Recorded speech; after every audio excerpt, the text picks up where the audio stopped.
জীবনের চিরচেনা গল্পের এক অচেনা নায়ক তুমি। গল্পের পাণ্ডুলিপিতে তুমি অদৃশ্য। তোমার কোনো বক্তব্য নেই, কোথাও তোমার শুরু নেই, শেষও নেই, তবু তুমিই গল্পের নায়ক। হলদে মেঘ হয়ে হেঁটে চলছ জীবনের করিডোর ধরে, কখনো সূর্যের প্রখর রোদে, কখনো বসেখের তাণ্ডবে, কিংবা জলের স্বচ্ছতায় তোমার ছায়া হাসে।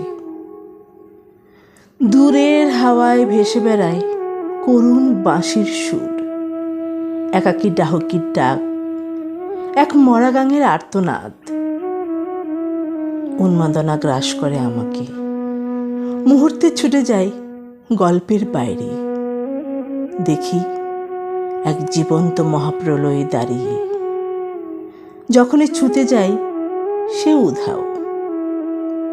নিত্য নিত্য উধাও হয়ে যাওয়াতেই তুমি গল্পের নিয়মে গল্প এগোচ্ছে।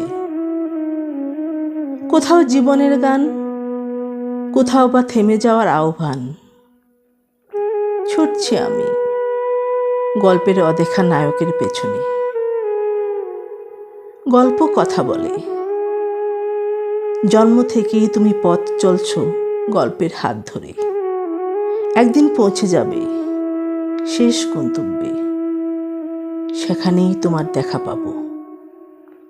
অতঃপর অপেক্ষায় আছি এক অসমাপ্ত গল্পের বিষণ্ণ ভোরের। অতঃপর অপেক্ষায় আছি এক অসমাপ্ত প্রেমের বিষণ্ণ ভোরের, গল্পের শেষ সীমান্তে।